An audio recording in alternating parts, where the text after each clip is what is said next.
Hello folks, and welcome to another video. This time I am doing a bit of a review.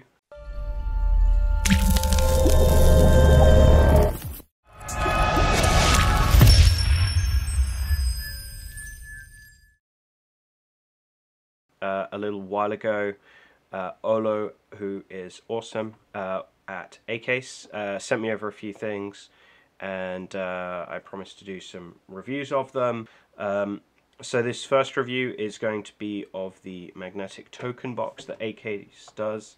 A great little product. This is a small little token box. It fits into the pockets on their cases as well, so you can take it with you. It has little dividers that you can use to divide up the case any way you want, or not at all. If you're at a tournament or something of the like, you can also use this as a dice tray. It works great for that. And then when you're done at the end, you can just pop these back in. You can, throw your dice in. Good amount of storage space. You can use, larger dice.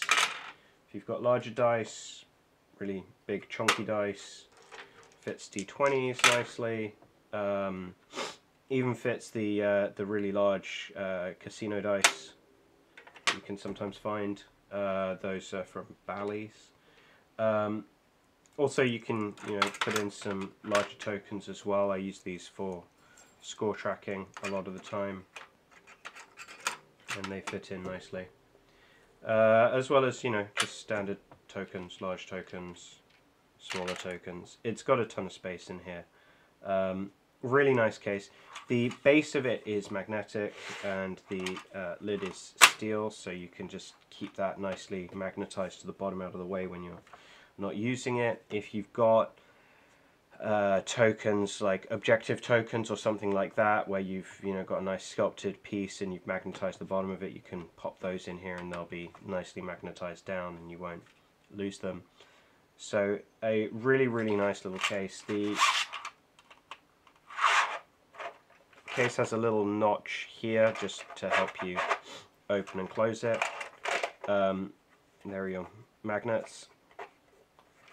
And as you can see probably from the layer lines on the case, it is 3D printed, but it's actually a really good quality 3D print. There's no like layer separation or anything like that, which I sometimes worry about with 3D printed pieces. So this is the A-Case magnetic token box that I am really psyched Olo sent me. I will be using this pretty extensively for my gaming going forwards, and I'll be keeping it with my miniatures case just so that I can throw everything into this box and have it all in one place and not worry about it.